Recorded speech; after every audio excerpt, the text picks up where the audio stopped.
and relax. This is TOFOP. I'm Charlie Clausen. I'm Will Anderson. Hello, and thank you for watching.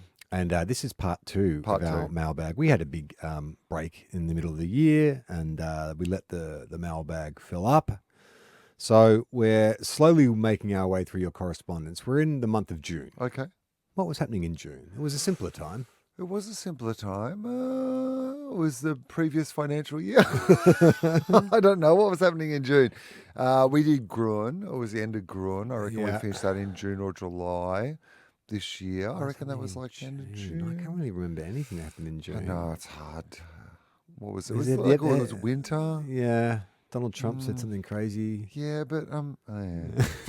Okay. Yeah. Yeah, all right. Well, anyway. Well, the good thing about going into the mailbag is it takes you back to a time. Well, is that people bring up stuff and like, hey guys, when you were talking about this, and they're like, we were? Right. What were we saying? What does that mean? Okay. This has nothing to do with that. All right. This is off the topic a little bit, but it's from Duncan. Oh, yeah. The subject line is Will equals Hills. Do you know where this is going? I mean, I would be surprised if it isn't something to do with me and Adam Hills. Love the show. Love you guys. Have devoured every single podcast released from the TCU since its inception. It's probably more the ERU now. Yeah. ERU. The ERU. I was reading a wonderful age review of the upcoming Spicks and Specks 20th season, and it included comments from stars and regular guests. I thought you'd both get a kick out of this quote from comedian Dave O'Neill. Oh, yeah, I know where this is going. When answering a question about meeting idols on the show, he said, I met Peter Garrett from Midnight Oil, which was great because I showed him my Year 10 folder, which had his bum on the front. It freaked him out a little bit. And because I was a big fan of Oz Rock, they started putting me with difficult people, like Chris Bailey from The Saints. He was really grumpy. I remember Jim Keys from The Master's Apprentices. He said to me once, gee, Adam Hills is a busy person. He hosts this and the Gruen transfer. I said to him, that's Will Anderson. He thought Will Anderson and Adam Hills were the same person. At that point, he'd been on the show 4 or 5 times. Yeah, I know, right?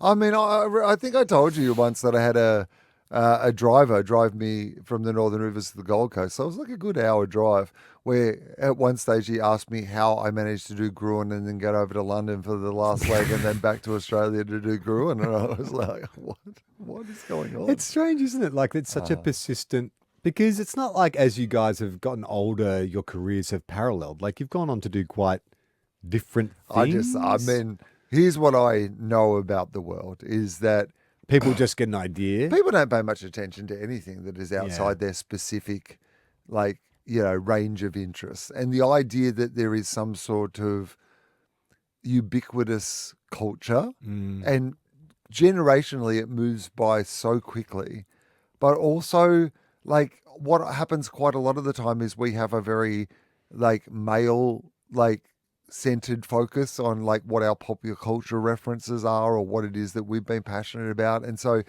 there's entire subcultures or different cultures or things that we just were happening parallel to what we thought that was the predominant monoculture of the time, which it wasn't even back then. So I don't know, I'm not ever mistaken for someone else, but it's more of a people have a vague feeling that they know me because there's a sense of, did we go to high school together or your face seems familiar? Yeah, your face is familiar enough. The face is familiar. I probably get a little bit of face is familiar. Yeah. I think I get the majority of somebody knowing that I'm me or Adam Hills, that they, to me, as in that they're in that idea of. It's not bad because it's you got to give them credit. They know you're famous, or they know you're a TV guy or a comedian. I'm going to go as far as they know I host a panel show on the ABC. Yeah, okay, which is good, right? Because that's and I think if you have to give them credit, this is where it gets confusing. Because suddenly you get to that point where you're like, who's that guy who hosts that panel show on the ABC? We are both very similar in age. Not that similar in look, but enough that if you put someone in a suit and put them in the middle of a panel show and whatever, and you're not paying enough attention, that I don't to think a racist Japanese person, they might look at you and Adam Hills and go, I can't tell the difference. Yeah, well, all the people who are coming up to me who are saying we can't tell the difference are not racist Japanese people. They are just ordinary people who don't care one way or the other.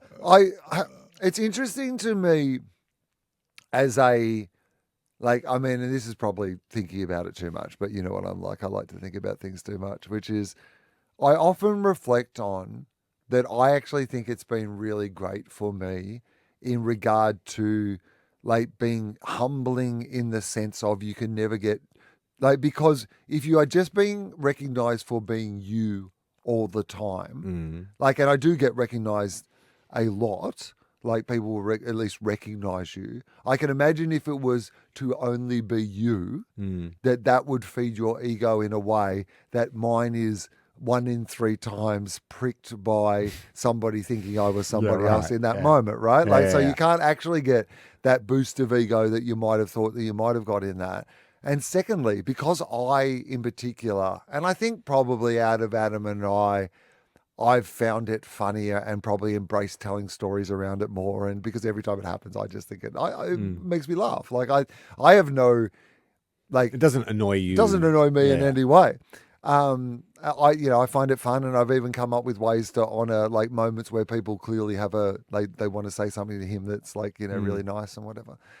And he's had a really nice career. So mostly if people want to say hello to him, they are like, it's not like you're like, oh, you look exactly like, whoever the person is that ever, like Kyle Sandilands. Yeah. Imagine like people confuse someone you that and you Kyle do not Sandilands like. all the time where you're like, oh, well, we're not like each other at all. Yeah. And I would be offended by that. Yeah. In the case of Adam, you're like, oh, well, we both host panel shows on the ABC. We're both about the same age if you're not paying any attention. Plus, most of the people who like have an opinion about him probably have, out of the two, he probably gets it worse because there's probably a few more people who don't like me than don't like him. You know what I mean? Yeah, right. But I think there is something in like being reminded that like no one is paying any real attention like to any of this that is kind of important. We talked a while back about when Paul McCartney got knocked back from that after party, him and Beck and Taylor Hawkins, because the bouncer didn't recognize him. Yeah. Do you think there's any part of Paul McCartney that finds that refreshing? Yes. Or nice? I mean, maybe not in the context of I want to go to a party, but like if he was just like in the street and someone was like... You think he doesn't tell that story as a funny story? And then they didn't even know who I was. Yeah. Here's the clip. That's true. Every talk show. Right? Forever. Yeah. Oh, I've forgotten to do something. Keep talking. Okay. That's all right. All right. I will keep talking. All right. So I don't know which of these stories that I have told on the show recently about some Adam Hills things, but is this a different look so that you know which clip is what clip? That's right. Because I always wear the same thing. I've got to edit the videos, and so I know that this is the last episode in this record. Charlie's just put on a hat. Everyone will be a different thing. It'll be like a fake mustache. Put on a mustache. Charlie's got a monocle for this episode, just so it's a little visual identifier, so I know what episode we're in. So I don't know if I've told this one on the podcast, but I was doing a gig at the Sutherland Shire, and I got an email during the week. My email is not impossible to find, but you do have to do some work to find it. So normally if an email gets through to me from someone, I'll read it, and it's normally about something or what it's important. This person said, hey, would you come and talk to our primary school like while you're in the Sutherland Shire? And I'm just like, I don't really do school stuff, particularly primary school stuff. I'm not really like a kids act. Fucking kids. I'm going to talk to you. Well, I don't have any kids. Like, it's like it feels, you. What are you guys in here, like Power Rangers? What do you guys like? Shit that I don't like. Those are Mutant Turtles and stuff. What do you guys have to? Whatever. Do some crowd work. Where are you from? Is that your girlfriend? Yeah. What's your job? What do you do? Don't have a job? Jesus Christ. I don't know how this works. Just the grumpiest crowd work comic at a primary school. Shut up. Stop talking, God. pay attention. Don't you hate it when... What's your name? Jaden. How do you spell that? Is a Q and R in there or something? What's this? Just doing. I just say, I'll come and talk to the kids, but I'm only going to do crowd work and insult comic crowd work. Look at this kid. Probably pisses his pants every morning. No, he does. He's got trauma.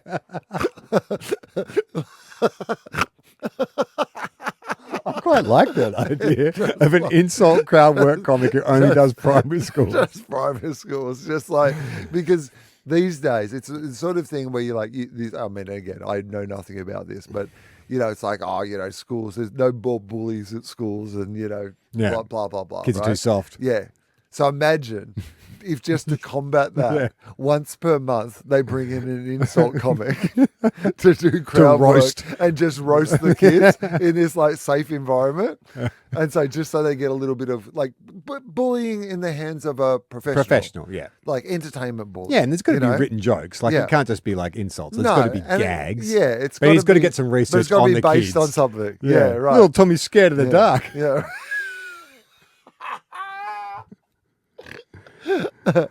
So the school calls me and says, messages right. me and says, "Hey, can you come and talk at the primary school?" Mm. And I'm like, "No, I'm not really a primary school act." And she said, "Oh, but you went to this school." And in my head, I was like, "I don't reckon I did go to this school." Oh. So I look up famous students from the school. Adam Hills. Fuck off, really? Yeah. So even the school he went to, even in that I've context when misremembered. I'm not there. But they have the name in front of them and your email address. Like, that's Charlie, crazy. How can that happen? But it did. That's fucking crazy. Like the disconnect. I know. All right, this came in from Kate. She says, hey. As a biscuit lover who's also gluten-free, I appreciate you guys tried a gluten-free option, even if it was shit. That was the barbecue shape. Yep. So, I dream of a day Arnott's finally decide to add gluten-free Kingstons to their gluten-free range because the Kingston, of course, is the king of the family Ston. assorted pack. Yeah. What did we decide? I Yeah, thought it's the Monte Carlo. We thought the Kingston was right up there. But that's because it's the scarcity. I think that's an engineered thing. They only put a But few in inside the Phil age of Collins. us having a king again, Mm. is there some value in like The Queenston. oh Maybe that's our the biscuit. gluten-free Queenston. the Queenston? Yeah. Oh, okay. Okay. I'm down with that. Uh-huh. The gluten-free mint slice is shit. Come on, Arnott's, lift your All right, game. come on, Anas. So I've been listening to your pod for We've got about to go to that factory and sort this shit out. Ah. We've got to put some gluten in there. I've been listening to the pod for about 11 years now. Oh, yeah. And Nice when one. we Thank moved you. to my husband's family farm, Okay. I had an afternoon of me time when my boy was asleep, my little boy was asleep, and I would sew and listen to TOFOP, FOFOP, and Willosophy. Oh, nice. I- SOFOP. SOFOP. I always found it hilarious when you two would bag the shit out of Spotlight and having to tag along with both your mums while I was happily sewing and listening along. Anyway, I've loved having you both in my life and my ears all this time. I haven't managed to convert my husband to listening. I think someone who works on a farm, Also, could we be less relevant or interesting to a farmer? Like what a farmer has, your family are farmers. I feel like, yeah, they were never interested. Like, I mean, if they were interested in me, I wouldn't have to do this. But also, I think that we've discovered over the years that it's rare that both of the partners in a relationship like our show. Yeah, that's right. It feels Although like occasionally there are couples. there's couples. Yep. Who've got together because of TOFOP. I'm not saying that it is completely exclusive one way or the other, but it feels like we're at like too much Oh, that's for what's both. up. Yeah, it's like not both partners in a relationship. You can't have a healthy relationship need with balance. two people who are like this. Yeah, it's too much. Having said that, we have been to see Will together 3 or 4 times in the last 10 Thank years, you. and we've loved every show. Thank you very much. Now, this is the why I wanted to read this out. Her PS is, I'm hanging out for more HamoFop. Is there anything you'd like to share, Will? Yep. Some HamoFop episodes. Go to the Good sizzle, great. go to the Patreon, patreon.com/ what is it? Everyone relax.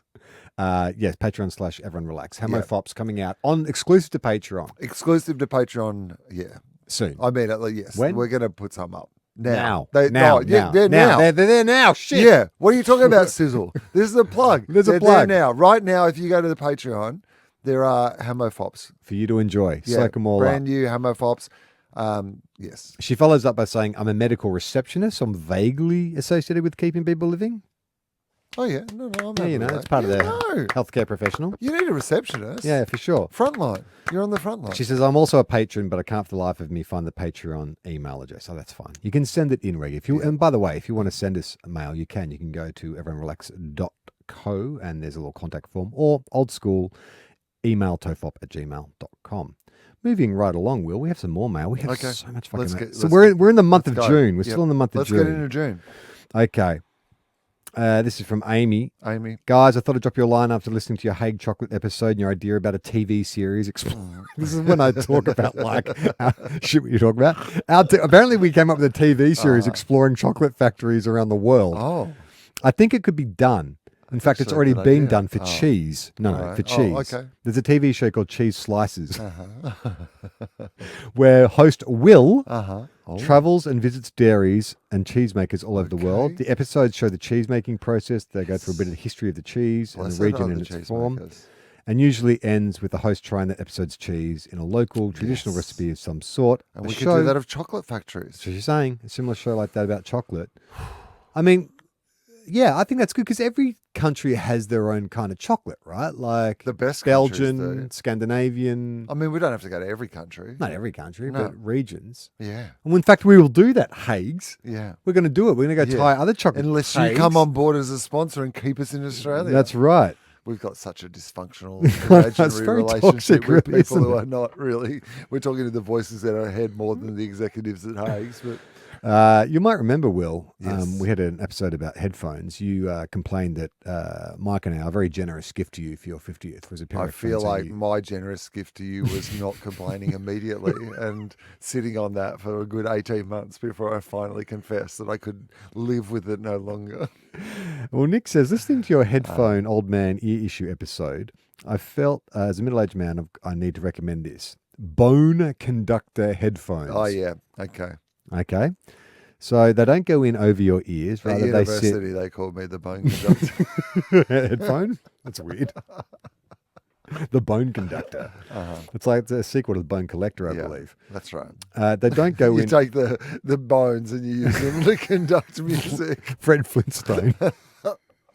They don't go over your ears. Rather, they sit in front of your ears and your upper jawbone. I've seen those. I don't know about that. It feels a bit How does weird it to work? Me. Well... They conduct sound through that bone, your jawbone, into your ear bones, the malleus hammer, the incus, the anvil, and the staples, the stirrup. Thanks, Wikipedia. Instead of the sound going down into your ear hole, into the eardrum. So it vibrates the bones around your ear, which sounds like it would be painful, but I'm sure it's not. You can still hear everything else via your ears as normal. So it's great when you want to listen to things, but also be aware of what's going on around you. But I don't want to be. I want to drown out everything around me. Don't want to know the world I don't exists. want to know that. I wear them all the time, and they're great for cycling and running, but also, in brackets, Charlie, when the kids are around so you can hear them calling out. It's like a radio inside your head. That is true. That's a great idea. Because often when... Situational awareness, you can can have a listen to something, but also... Gemma's like, are you listening to a podcast while your daughter's in the bathtub? I'm like, No. I don't have my noise cancelling headphones on while my daughter's in the bathtub. And he's passed on a link, but we're not gonna click on that because they also do not sponsor the show. No, but if bone conductors, head bones want to get involved, then I'm happy to have a sponsor. Do you think I'm happy to try different headphones, like if they want to come on as sponsors, different people. I'll try headphones. Yeah. Do you think we're a bit desperate at the moment? That's why. For sponsorship? Well, we keep saying like, we seem to swing wildly between raging at brands or begging to come sponsor the show. Like we're not a very stable partner, are we? Oh, I think we are if people would pay us off. But that's what you're saying is part of the problem. Like I think we need to be I understand what you're saying is like we can't be too chill and too cool and too aloof. But I also don't think we need to be... Because we seem to be either confrontational and angry, so true. Or we're desperate, we're needy, clingy. But if we're just like, I don't know, cool. You know what? You know what we've got to do, Charlie? What? We just got to get to know ourselves a little bit better. We've got to fall in love with ourselves right? first. We've got to sponsor us. Yeah. How can we expect someone to sponsor us if we won't sponsor ourselves? We're going to announce our new sponsors, Will and Charlie's TOFOP. We start paying to do the show. That would be...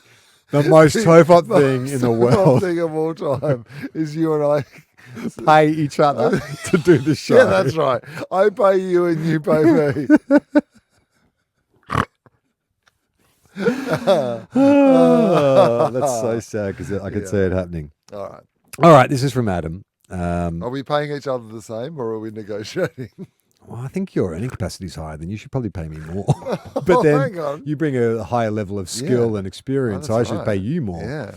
Well, I guess I could take the money that you pay me and then pay it back to you. Yeah. It's like somehow you're getting paid twice. That would be the most TOFOP thing in the world. Be the most Charlie scheme of all time. Hey guys, and Yes. I can't comment on this. You're the Radiohead expert, Okay. not me. Hey fellas, I just thought I'd let you know that Alf Stewart and the drummer from Radiohead are doppelgangers. Which drummer? Check out the 22.2 minute 36 minute 2 minute 2 minutes and 36 seconds minute mark for the video Nude if you don't believe me. Okay, interesting. Hey, is anyone, James, or I better bring that up, the music video for Nude by Radiohead at the 2:36 minute mark. We'll keep talking while you find it. Nude by Radiohead. 2 minutes 36. In terms of biscuits, I recommend you review the Nutter Butter biscuits you can get from Foodland or some IGAs. Nutter Butter. That sounds like a biscuit made from almond butter or peanut butter or various nut butters. What's giving you that impression? Nutter butter? Yeah. But I used to make... What did I make biscuits out of once upon a time? Nut butter. No, what was it? It was something like that. Oh, no, almond flour. Would you like this with my nut butter in it? No. I don't think I want something with someone's nut butter. It's very Sizzletown, isn't it? Yeah, isn't it? Nut butter. I've been a fan of Home and Away and Will Stand Up for years. Okay, great. That's an Good odd crossover. We don't often get that. It's normally one or the other. It is true. I've been a fan of Home and Away and Will Stand Up for years, but only discovered TOFOP mid last year due to the Wallosophy connection and went down a rabbit hole and have been concurrently watching from episode 1. Listening, I guess. From episode 1 and all the old stuff and the Everyone Relax feed. Sorry, hang on. I have been concurrently watching from episode 1 of the old stuff and the Everyone Relax feed concurrently. Episode 1 of Home and Away? Maybe of the old feed. Okay, right, sure. Yeah. And I've noticed many of the predictions you guys have pointed out over the years have turned out to be right. You're not the first person to say this. And if someone wants to make it their personal project. If only there'd been someone who'd been able to listen to this and identify what our good ideas were. Because it certainly wasn't us. Here we go. Okay, so hang on. Here we go. We can actually check. We can check this out. Well, Radiohead Nude first. Okay. Do you want to have a look at this? Okay, so that's Alf Stewart. I can kind of see it. Can you? Yeah. Can you also bring up Ray Ma from Home and Away? Can you bring up him in a separate window? In what way do you think that looks like Ray Ma from Home and Away? Like, I mean, you worked with Ray Ma, so you would know. Because they're both bald and they're both kind of gingery. I mean, maybe younger Ray Ma. Well, no, bring up old Ray Ma and then we can imagine. Yeah. Did you type in Ray Ma sexy? No, that's my eyes. No, Ray Ma. but also it says, here we go, Ray Ma. Yeah, okay. Okay, side by side. Let's click between the two tabs. All right, so we've got Ray Ma there. Yeah. And then we've got... We're going to minimize the window. Right. Oh, here we go. Ray Ma there. Ray Ma... Oh, you know what? Yeah, you can see it, right? Actually, you know what? I thought that was ridiculous, and I still think that it is a little bit ridiculous, to be honest. I can see it. I don't disagree. I don't think they're dead ringers for each other. JP, what do you reckon? Yeah, Mike, JP, who's... It's close. You can see a subtle resemblance, but... If you found out the drummer from Radiohead was Ray Ma's nephew, for instance. Nephew. Like, okay. Nephew not I son. would take, but not son. Yeah. Do we feel comfortable with that? Yeah, I'd say so. Yeah, I think so too. By the way, when I was nominated for the Gold Logie, guess who beat me? Bloody Ray Ma. Did he really? Was the year that he won his Alf Stewart from Home and Away. So Adam also said, so basically, apparently in episode 157 of TOFOP on Spotify, he's left in the comments all the things that we predicted. In episode 1.5... 157. I'm looking it up. You know, when we used to do percentages in the early days. All right, I'm going to give you some... Try and remember the title of episode 157. We talked about a rock star, famous female rock star, who used to take drugs a specific way. So it was about them being blown up her ass in a cocaine in a straw. That's up her ass. The episode is called boofing. Boofing. Is that what that's called? Because that's what it's called. That's what it's called. Boofing. I'm sorry to tell you, Adam, they've either deleted your comments Oh, or they're not no. there. He said, I pointed them out in some of the comments on Spotify as of. Oh, no, sorry, I've misread that. Okay. He's up to episode 157, but Okay. he's been leaving comments In the Spotify as he listens to the goes. episodes. Okay. So if someone wants to go through Spotify I would love that. episode and find out what Adam's been. Yeah. Adam, can you send us a compilation of all the things that we've predicted that came true? I'd love to know that. Yeah. I'm a 27-year-old man from Adelaide. Thank you so much for inspiring me to start podcasting and giving stand-up a go in the future. Okay, that's cool. Well, that's good. We like to what would you say? Influence, encourage, Yeah, I think inspire. so. Inspire. We're inspirationalists. Yeah. It's comes a guy called Nick. Nick? Hey guys, love the 90s songs chat. Once again, I'm like, what are we fucking talking about? Does sound like something we were talking about, though. I want to leave this with you. This is a cover of The Sign by one of my favourite bands, the Mountain Goats. The lead singer, John Daniel, often does this song at his shows and always fills it out with lots of talking to the crowd. 7 minutes of mostly him talking to the crowd, so don't feel obligated to listen to the whole thing. But if you skip to 4:30, he has a funny riff about how he thought the chorus was developed. Basically, we're not going to listen to it, he hypothesizes that because Ace of Base aren't native English speakers, that they had to look up the proper grammar to construct an English sentence. You reminded me of this talking about 90s Eurotrash dance pop with the Planet of the Bass parody. Yes, I remember that now. I was actually listening to the Scorpions, you know that heavy metal band, the Scorpions. They had that song Winds of Change, was big in the 90s. I remember. That is a classic song where it's like English is not your first language because they talk about going down to Gorky Park. Listen to the winds of change. Anyway, I wanted to add this. You hinted at this when you guys mentioned Enya on the pod, that there was a strain of floaty Celtic or sometimes African-influenced world music that existed in the 90s. I never think this type of music gets enough hate in the sea of cheesy music that the 90s produced. Interesting. As you guys discussed, there's a fair bit of overproduced or derivative or sort of cheesy music from the 90s that's kind of not bad to listen to. But shit like Return to Innocence by Enigma is patently unlistenable, either privately by yourself, but especially at a party or group environment. Imagine trying to get the party started with something like that attempts to blend electronica and Gregorian chanting. Yeah, yes. I agree with that. There was a period in the 90s that felt like where dance music and DJs got very pretentious, like Robert Miles, The Children, and what was that one where they took the Braveheart theme and they put a dance track to it, and it's just like, stop it. I think if you're taking a lot of drugs, you make some weird decisions. Yeah, that is true. You remember the Lemon's Head gig you went to, Will, where you saw guys smoking crack? Smoking crack, yeah. Or ice, meth. or meth, whatever, same thing. Something. Will and I were clearly at the same, what did I say it was? Matt, clearly at the same Lemonheads gig. I didn't spot Will there, so I was spared the dilemma of whether or not to go up to him and say what a big fan I was. I probably wouldn't have done this anyway. I had a similar experience to Will during the song My Drug Buddy. A group of people in front of us on the floor had been sharing some edible treats around before the show started. No drama there. As Charlie would say, it's a rock and roll show. Yeah. Yeah. My famous saying. Your famous quotation. It's a rock and roll show. It's a rock and roll show. Yeah. When the song My Drug Buddy started, one of them felt the need to hold his little kitchen bag full of treats up above his head and wave it around, which I thought was bold. Not quite as bold as getting the meth pipe out, though. Given Evan Dando's well-publicised issues, it felt just a little bit mean. On the nose, right? To dangle something that he's given up in front of his face. Yeah, exactly. Yeah. Surely he's already thinking, I lent a little too hard into my drug buddy thing when he plays that song. Should the crowd rub it in, or am I being a bit too precious? It's an interesting one, isn't it? Because he's chosen to put it into his set. Yeah. And he would know that there's people who are going to be intoxicated at his show. So I don't think he can be too precious about it, just because it's an issue for you.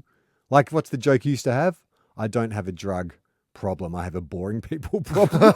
Is that your joke, or is it someone else's? I don't remember. It made me laugh. Yeah. I'll claim it. It was me or Adam Hills. Yeah. But I think if you're putting that into your set as the performer, and sure, you're clean and sober now, I think you've got to imagine that there's going to be some people listening to it for a different reason or see it as interpret it differently, right? Otherwise, don't put it in your Yes. set. No, I agree. Yeah, don't put it in your set. And also, I don't know where he is in his, like, he's been on and off his sobriety journey over the years. So maybe it's just like, I'm not dropping this. This is where people bring out the drugs. That's where I get the free drugs from. Yeah. He finishes by saying, love your work. And now that I've told you that, I won't feel the need to tell you in person should I ever spot you. Hey, look, you want to tell us that you love our work. You can do it as long as it's nice. Don't come up and make fun of my little fingers or anything like that. That's all I ask of TOFOP listeners. Come up, be nice. Don't make fun of me. Is that too much to ask? Just don't mock me. I know we have a parasocial relationship and you might feel very comfortable. I know, but this isn't helping because Is now it makes it fun to mock you Does it? and to talk about your little fingers. You know, I did the Weekly Planet once years ago. And I don't know how we got onto it. We were talking about phobias. Yeah. And I mentioned that I had trypophobia, which yeah. is The fear aversion. of circles. Yeah, or little like holes. holes. Holes close Yeah, together. you don't like an aero bar or some bubble wrap. And the Weekly Planet have a sizable audience. Yeah. They bombarded me with trypophobic imagery, like foot rot. I mean, this like is all classic. kinds of. Yeah, people dangling drugs at an Evan Dando gig, right? But like, yeah, I guess it's the same Yeah. thing, really, isn't Yeah. it? I shouldn't have mentioned it if I didn't No, want people to kind that's of right. like throw it back in my Don't bring it up face. if you don't want people to be sending Oh, you. shit. Yeah.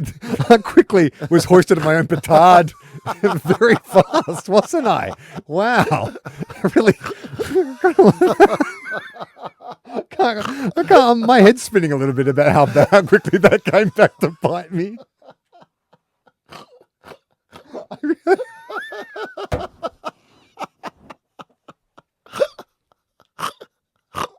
Here I was saying Evan Dando's a sensitive little fucking princess, and I'm like, oh, the same thing happened to me, but People mine's send me different. sponges.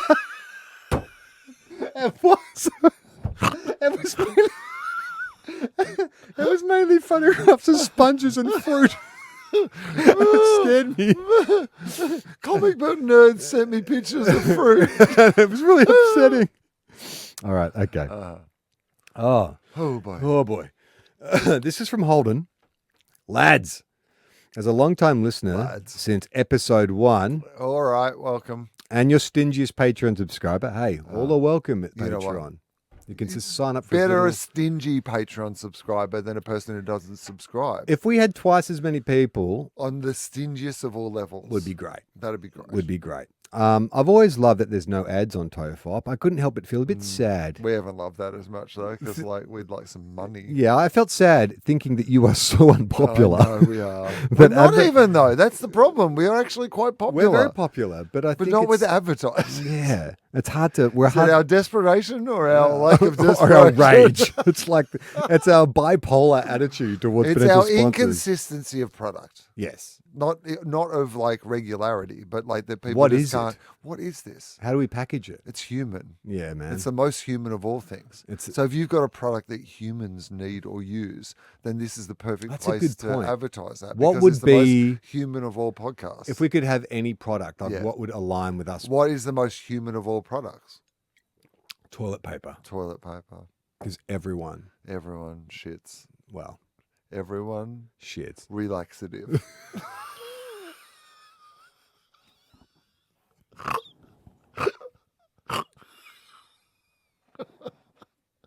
That's our merch.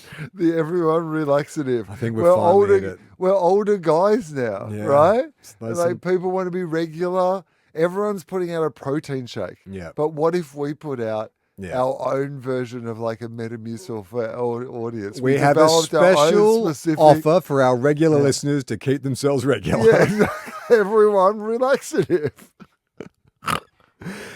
Anyway, Holden says, I couldn't help but feel a Oh, bit sad thinking you guys are so unpopular that advertisers were ghosting you, even though there were placeholders for an ads. Yeah, that used to kind of embarrass me when I'd listen to the episodes and it'd be like, oh, that's where the ad should be.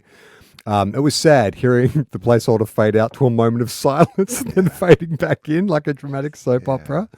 However, I recently realized that the Patreon feed is ad-free. Yes. You've been saying it for years, but who listens? This revelation has made me feel a lot better and gives me hope that maybe some advertisers do love you. There Thank has you for all been the some. laughs. That is true. It's been a great year for We've had a great advertising. year. but we want to have more. We want more. Yes. And there'll still be an option for ad-free episodes. You just got to join our Patreon. Yeah, exactly. Patreon.com/everyone relax. Where are we at now? This is fascinating. Okay. Susan writes in. Suddenly Susan. TOFOP, in case you missed it, Michael Flatley is back. I did not miss it. He got another show, but he can't dance anymore. Can't dance anymore, but he's thinking about running to be the Irish president. Really? Yeah. I mean, he speculated about Didn't it. I he don't make- think he's actually going to be. We talked about the show. He made that James movie. Bond Yeah. knockoff, the complete vanity project, That's right. where he's the sexiest Yeah. man in the world. He's And the now best there's fighter. a Lord of the Dance show again. Like there's a Michael Flatley show. Well, there's a Right, little like- article. Yeah. She's linked Yeah, to it let's here. do it for sure. Okay, Michael Flatley retired from dancing and made a spy movie. So what's he working on now? Michael Flatley misses dancing. I mean, honestly, he says, you're on stage and at the front, you got 30 or 40 dancers behind you. It's the sound of an army. It's as loud as an aeroplane. Every one of those dancers tripping as fast as they can, several times a second, hitting the floor at exactly the same time. That's a buzz. That's hard to replace, that adrenaline rush. It's so rare, unique, special moment in time. Flatley is a hard man to track down. We're initially supposed to talk via Zoom from his home in Monte Carlo. Oh, yeah. Okay. Doesn't like paying tax, clearly. No. And loves the Arnott's biscuit. But when we finally chat, it's several weeks later and he's in Dublin. He's warm, friendly, and Dublin speaks or with an nothing. Irish accent, He doesn't, though, normally, does he? which I hate to Has say he is picked it up American. from this podcast? He's Yeah. American. Which I hate to say, many people suggest is a put-on, Yeah. given he was born in Detroit. and grew Exactly. up in He's American. Chicago. Yeah. But that's right. He's leaned into it like you have. Yeah. Yeah. In recent weeks, he's been in rehearsal with the 40 dancers in the cast of the world tour Lord of the Dance, Lord which of he the choreographs Dance. and directs. This new version kicks off in Melbourne. So I don't know Oh, who, it kicks off in Melbourne, does it? in August. Oh, my God. Now Yes. what's happening? It's happening. Well, when you hear this, it happened. It happened. Maybe I should go. Riverdance introduced Flatley to the world in 1994. Do you think they're going to mention it? I haven't read this article. Do you think they'll mention it? That you have sex immediately after coming off stage. It was the intermission entertainment at the 1994 Eurovision Song Contest. Yeah. Flatley bound onto stage Okay. in a billowing silk shirt and a flowing mullet, smiling, high-kicking, arms outstretched. This was not your typical Irish dancing. It was centuries-old tradition given some 90s razzle-dazzle. This is him talking now. And I didn't get in trouble for it from the purists, said Flatley. Oh my God, they were... Sorry, didn't I get in trouble for it from the purists? The purists. Oh my God, they were not impressed. Who's this guy from Chicago that thinks he knows better doing than our us? Irish dancing. I got a hard time. Yeah. I bet you got a hard did time. a That's hard why you have to time. have sex within 10 minutes of coming Immediately. off stage. Exactly. Audiences, however, loved it. Riverdance became a loved full-length show, global touring phenomenon, which Flatley was a principal choreographer and star. Soon he fell out with the Riverdance team. Yes. He went his own way, created Lord of the Dance, and has gone his own way ever since. Flatley no longer performs himself. He hung up his dancing shoes in 2016 at the age of 58. His spinal column is damaged, as is his left knee, his right calf, his Achilles tendon, and his penis. But He had a fractured rib and broken foot. Mostly though, he's battled cancer, now in remission. I've got a lot of miles on me, he said. Very, very, very few dancers ever dance past 30 years old.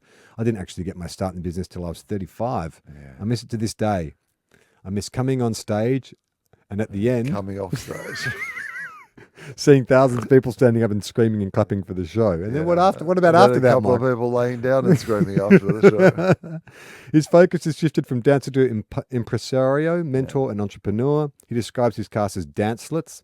Sounds a bit condescending. Yeah, doesn't it? They're at the peak of their physical perfection, clear of mind and pure of body. They meditate, they practice yoga together. Not like back in the old days. The men are cut and ripped, he says. The women are beautiful and sculpted. And I fucked them all. But the show same he describes is far more humble. I'm in the joy business. It's a good, clean show. Joy. A family Jerk-off show. instructions. That's enough for Michael Flatley. Oh, well, good on him. I'm Good on glad him. he's okay. He's Good back. luck in your cancer battle. Yes. And more Lord of the Dance. God, we're getting close towards the end of the mailbag. Okay, Will. good, This good, is good, exciting good. stuff. Exciting stuff. Almost there. Almost there. What month do you think we're in now when I'm reading this? July. We are. Sorry, is that a bit loud? We are. We are. We're in July. A whole lot of superstars. Hey, this is from Julian. I just wanted to chime in relation to Charlie's sinus problems on the Athlete's Ear episode. Okay. over a decade ago, I had to have nasal surgery. And afterwards, they packed both nostrils with cotton or whatever. Having that removed remains the most unpleasant, non-painful experience of my life. It was so deep in there, it genuinely felt like I was having part of my brain removed. Needless to say, doing rats during COVID unlocked all that trauma. Fuck, I hate having anything up my nose ever again. Yeah, there's something uniquely traumatizing about having something right up there. Yeah. I actually had to blast my nose just a couple of days ago, actually, because I was getting a bit stuffy. It's not great, but it does clear out your ears. That's the one benefit, if anyone's thinking of doing like a nasal wash. Okie dokie. Second last one. Okay. You were on Luke Darcy's pod, weren't you? I was, yep.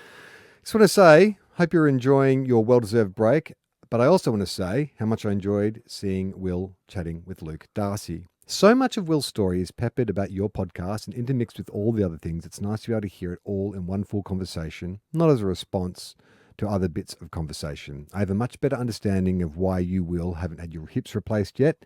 This was something that had interested me for some time, as I am about to have my right knee done come September. Fingers crossed it's only 6 weeks recovery without any complications. I'm the same age as you, Will, but even with a full-time job, it's still a risk.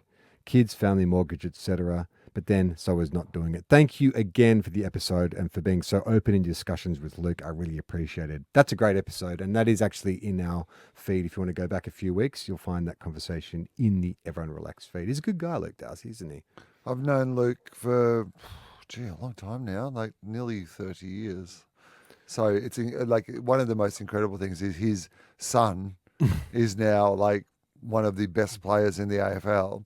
And, like it's so funny because like I've worked with Luke when his son was a kid, like just a dumb kid, and you hear dumb stories about like dumb kid things. And now you look at this, boy so, that you love so much. He's Yeah, going to save your club. I love your boy. Your son gives me so much happiness. If you said that to like any parent in most otherwise, if you just said, you know what I like about your kid, how happy he makes me. Final bit of mail. This is from Karen. Laptop Larry. When you guys were talking about your character, Laptop Larry, all I could think about was the game Leisure Suit Larry, which was back in the days where home PCs first became a thing. I'm hoping you remember this because I Googled it to find something I could send you, only to find out that it seems to be still available, which is just mortifying to me. Leisure Suit Larry. Do you remember Leisure Suit Larry? It was like an adult, like... Was it adult? It was like he went to nightclubs or something. He was a dude who's like a middle-aged guy who was going to try and pick up. It was like a strategy adventure game, trying to pick up girls. Yeah, okay. But I think my memory of it, like in 1989, was like a mate of mine who's way into computers was like, oh my God, there's this game. You got to try Leisure Suit Larry. You might see like digital, like pixelated boobs, like cartoon boobs. That as a 10-year-old, you're like, oh my God, that's the greatest thing in the world. But my memory of it was they leaned more into the comedy. It was more about him being a loser who was trying to pick up chicks than the sex. Have they ever made a Leisure Suit Larry movie? Because that feels like the sort of concept that you could sell to like an Adam Sandler or somebody. I think it's Juice Bigelow, right? Like, isn't that the kind of... There was a recent game in 2020. Was there? Titled Leisure Suit Larry, Wet Dreams Dry Twice. I'm just on the Wikipedia. Okay, Leisure Suit Larry is an adult-themed sex comedy game created by Al Lowe, drawing inspiration from Soft Porn Adventure, which was like a very early game in 1982. Okay. It's centered on Larry Laffer, a middle-aged man known for his balding head, penchant for double entendres, and leisure suits. The story is typically focused on his unsuccessful attempts to seduce young women, portraying him as an unsuccessful pickup artist. The most common link between the games are Larry's explorations of luxurious cosmopolitan hotels, ships, beaches, resorts, and casinos. Yeah, I seem to just remember, like, you could you get into a bedroom and then it would like, the screen would go black or something like that. And it would always be like, oh no. Very popular. So has there ever been a Leisure Suit Larry movie? No, spin-off and sequels. There was lots of games right up until the early 2000s. Wet Dreams Don't Die in 2018, while there was a sequel called Wet Dreams Dry Twice in 2020, but No movies as of yet. Okay, so tell me this then. Like, how old do you think the Leisure Suit Larry is? If you had to have a guess. game. No, The character. the character. Like if we're going to our cast age. Leisure Suit Larry, Like in his 40s. he's like a 40s or 50s. looking at me? Like, no, I'm trying to like if we were going to make a Leisure Now, Suit Larry movie. Paul Rudd. Paul Rudd is a Leisure Suit Larry. Paul. That's how you'd sell it. Okay. Go to a studio, you say, Paul Rudd. We've got an IP based on a popular game. Popular bigger game. with Gen X. Still like and good kind of nostalgia audience. Yeah. But it's got a modern spin. People love like movies that are like Minecraft did amazing. Get Seth Rogen to produce it. Evan Goldberg. Bang. Done. There's Paul Rudd 20 million. is Make it for Netflix. Leisure Suit Larry. Leisure Suit Larry. I'll make that in 2 seconds. Exactly. All right. We're going to crack that pack. Final pack to crack for this. Okay. Crack that pack. And I thought Interesting. I would go I'm interested. back to my back to my your roots. hometown. Yep. Byron Bay cookies. Uh-huh. I don't think I've ever really had a Byron Bay cookie, so I'm not overly familiar. I think maybe I've had the little bites. You get the little mixed bag of bites. The cottage where I used to live up your way, there was a little cottage on the property. That's where the Byron Bay Cookie Company started, I believe. Right. They have their own shop outlet on Ewingsdale Road. They do. I've been there. But what are we trying here? White from the Byron chocolate Bay? and macadamia. So, Now, I often on a plane will go they'll have a Byron Bay Cookie Company. That's where you're getting I'm getting the majority of my. But white chocolate and macadamia, that's not a bad. A good traditional offering. okay, you go for a bite first. Now, the Byron Bay cookies, what they have in their favour already is they're always crunchy. Like it's not a gooey cookie, but because they're mass produced and packaged, I find with these kind of biscuits sometimes they can taste a bit stale or dry or chalky. I'm hoping this is not the case. Macadamia is a great nut to put into a biscuit because it's nice and buttery, so you sort of get a bit of that oil and fat. But I'm not sure about this one. Let's see how You try it now. All right. I want to wait. I want your opinion first, based on what you've just said.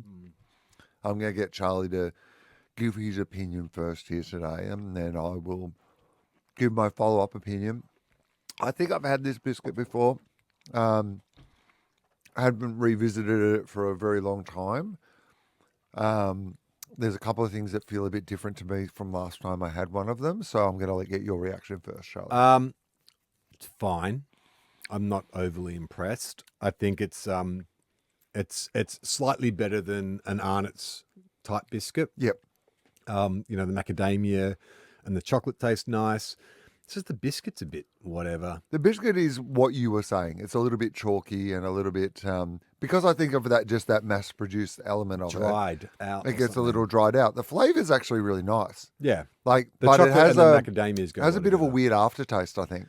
But the actual flavor when you're eating it at the time, I'm like, oh, this is a nice flavor. I just don't love the texture. Yeah. I would give it like a C+, or maybe even a B-, but around that sort of zone. I think I'd give it. You know what? I think this would be nice on a plane if you get a cup of tea. Yeah, totally. Yeah, or something. I'd be happy with it on a B. plane. I'll give it. I'll give it a B. It's not the worst. It's slightly better than your bog standard mass-produced biscuit, but certainly for the price tag, that's a bit rich. I'd be happier with this, I think, as the mini biscuits. Yeah. Like, a little kind of Yeah, you don't want a bite size whole rather one than of the whole those. one of these. So this is too much, I think. Yeah. Okay. Yeah. All right. Well, that was Crack That Pack, and that was a TOFOP for this week. We'll be back again next week. I think we have a live show coming up. We do for Cheerful Earful Podcast Fest, the 5th of October. Yep. Sunday, the 5th of October at Stupid Old Studios in Melbourne. The thing is, if you can't get there in person, you can watch it virtually. What? There is a link in the show notes. Will. Yeah. So you can buy a ticket online. I think it's like $15 or something, and you can watch me and you. Well, you can't, but I'm talking to the listeners. Well, actually, I can because they normally let you do it for like another 24 hours or something, don't they? I do that. I don't know. Like, think so. So we You can should do the check show and then immediately go that. off stage and it. watch ourselves. Yeah. In fact, that'd that's be what we'll great do. to do a watch party. Why don't we do that? The whole show is us just watching ourselves. Like it's just silence for Yeah. a minute while we just go on the live stream. Then Watch we- ourselves, and then watch we just do ourselves. another watch ourselves, and then we. And that's it. And that's TOFOP for this week. I'm Charlie Clausen. I'm Will Anderson.